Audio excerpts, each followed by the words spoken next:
All right, grapplers, come on, huddle in, huddle in, huddle in. We gotta talk about what in the world did I just watch last night.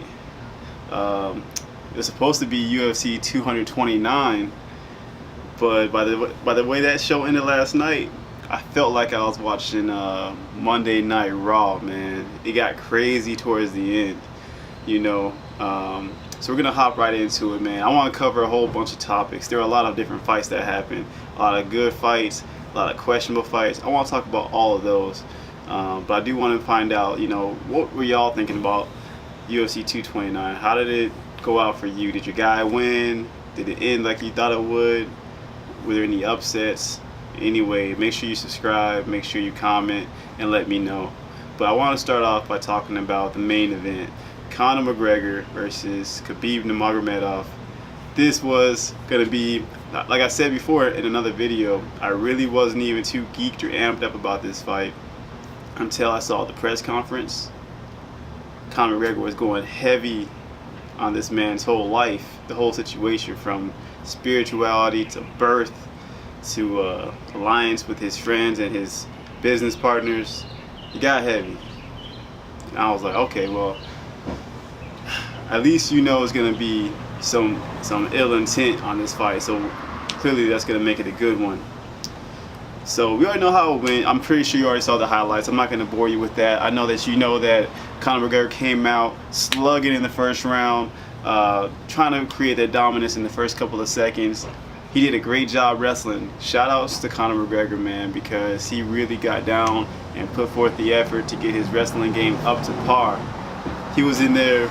He tried to cradle Khabib Nurmagomedov in an MMA match. I don't know if y'all peeped that. My man was trying for a cradle or some kind of jiu-jitsu submission. I was hoping that he would get it just to see how it would go. He didn't get it. He ended up getting taken down in the first. You know what I'm saying? Khabib gave him the hands in the second. Then the fight just went on to the fourth round. Conor, he couldn't hold off what Khabib had in store for him. I made a video years ago, well, maybe like a year ago, explaining Conor McGregor's downfall. His record is what, like 21-4 now. All three of Conor McGregor's losses have come from submission. At least two of those now have been by rear naked choke. So I expected Khabib Nurmagomedov to win, and I expected Khabib to have to choke him out. Conor McGregor was not going to let Khabib hold him down for 25 minutes and just punch him out. That was not going to happen. So I predicted that it would be a choke out. So that's next for Conor McGregor. He's got to work on his submission game. So, and he's getting better and better and better, which is scary because, you know, from a business standpoint, the man doesn't really need to even worry about this. He's taken care of. You know, he's not worried about the money. He's worried about legacy and showing and pushing martial arts as far as it can go. So you have to respect that. Khabib did his thing. He was surprising too. Khabib showed that he has hands and he has a chin. He put them paws on McGregor and dropped him. Which all of this surprised me. Like, what is going on? This fight did not go how many of the like the predictors and the analysts felt like it should go. People say Khabib doesn't have a chin. People say Khabib doesn't have hands. People say Conor can't wrestle. These two boys took those expectations that people had about them and threw them out the window, and that's such a powerful thing, man. I don't know if y'all caught that, but that was such a powerful thing, man, because I listened to all the talk, man. It's fun to do, and they really stepped above expectation and gave a great show. At the end of the fight, Khabib, what are you doing, Khabib? What in the world are you doing? So, for me, this whole time I'm rooting for Khabib because Khabib, you know, he doesn't speak that much English, and he's trying to stay humble during these press conferences when Conor McGregor is just going in on the whole man's life. Conor McGregor was going in on this man like it was an 8th grade lunchroom, and the principal and teachers were all away. You know, he just couldn't hit the man at the press conference. He maintained control for weeks and weeks and weeks. And then he wins the fight. It should have been over at that point. Khabib, this man is not done. He wants the other dude he wants the trainer. He wants Dylan Dennis. He wants to fight this dude. So shout out to Khabib for his amazing conditioning, because I don't know how you win a fight, which is about what, like he went like 20 minutes, you know, maybe like 17 minutes in that thing. Jumped over the cage, jumped over security, feet first to get to Dylan Dennis.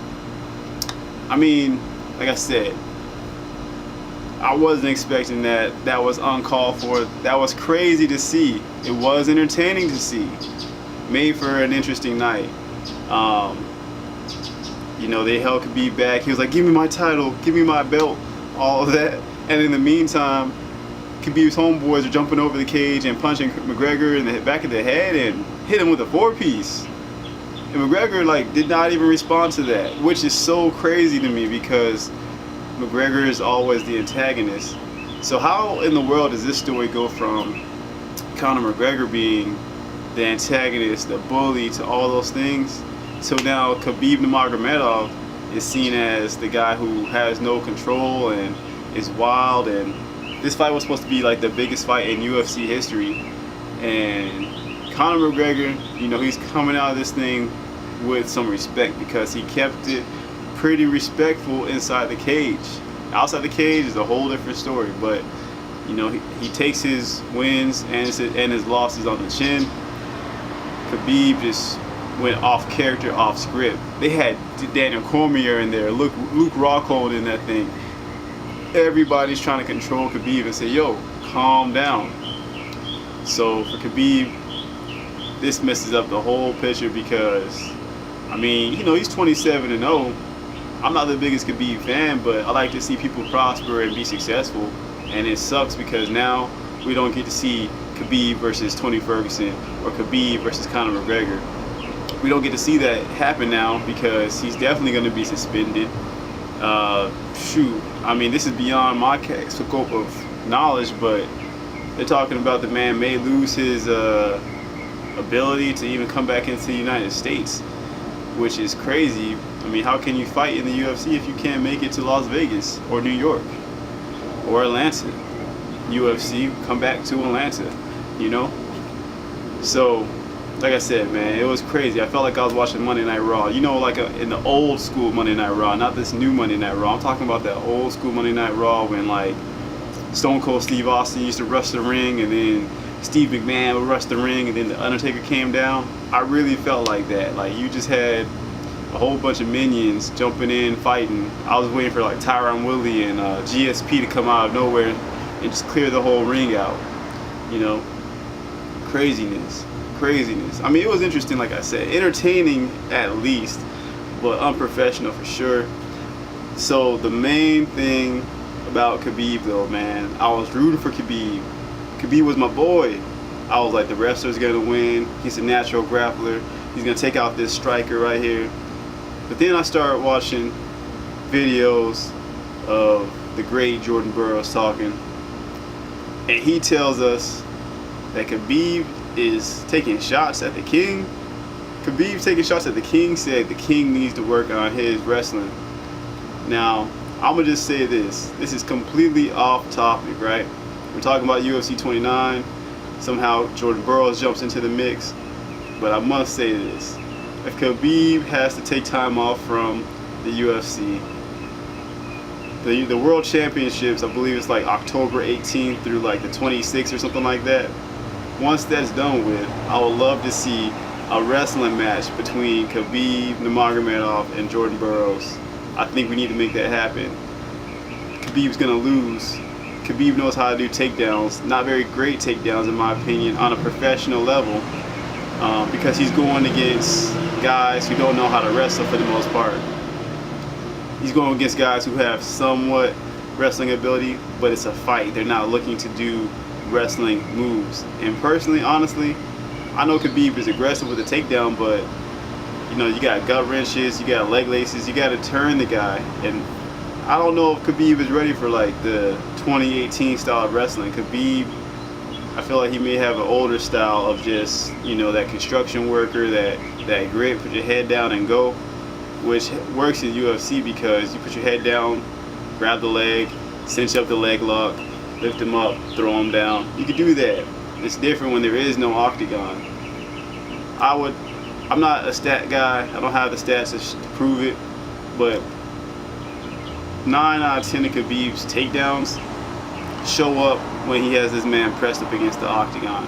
Why? Because he likes to force them against the cage. He'll take his time, pick a leg, he'll try to sweep it or lift the guy up, and he has the cage forcing the pressure down on him. He fought Alaquinta, and he couldn't take Alaquinta down in the 3rd and 4th and 5th round, specifically the 4th and 5th round, because Alaquinta kept the fight in the middle. So let's wrap this back into UFC 229 and Conor McGregor versus Khabib. Conor McGregor, he really did want to use that game plan, but Conor McGregor is like, I'm not gonna shy away from the wrestling. Conor McGregor, all he had to do was sprawl, man. All he had to do was sprawl. He was like, okay, you're gonna go in for the legs? Let's rock with it. But all you do is sprawl and push away. Man, that is a drill you could run a million times in practice. Like that whole constant like shot, reshot. Conor could have definitely practiced that and then caught my man with the uppercut on the way out. In my humble opinion, I'm not an MMA superstar, but in my humble opinion, if you know Khabib's going in for these little slow shots, that's something I would have been practicing. So that's my whole take on the whole mayhem of the end of UFC 229. What do y'all think? Do y'all think this was like a planned thing? Do y'all think this was scripted? Like, you know, is this good for the UFC? Like, how could this be good for the UFC that, you know, Khabib does all these antics? I mean, yeah, you're gonna have the fans who really, really like love the mayhem and stuff like that, which, like I said, it was very entertaining. But at the same time, I mean, things escalate pretty heavy and pretty wrong, you know. At what point do you have to start putting in guidelines and rules and stipulations to control the chaos? Let me know what y'all think. Were y'all a fan of the after fight festivities? I mean, I was already seeing videos of a guy getting knocked out in the you know, in the little stadium area. You know, I guess it carried over and fans were acting crazy, which is to be expected at any type of event. It could have been a football game, a baseball game, a hockey game. Fans get drunk, they get a little bit of a gusto to them, and then bad things happen. But anyway, y'all, I'll make an update to this video. Make sure that you comment, make sure you subscribe, make sure that you send me a like. Check out the website, www.naturalgrappler.com. That's NATURL.com. Anyway, man, fight fans, I'm out.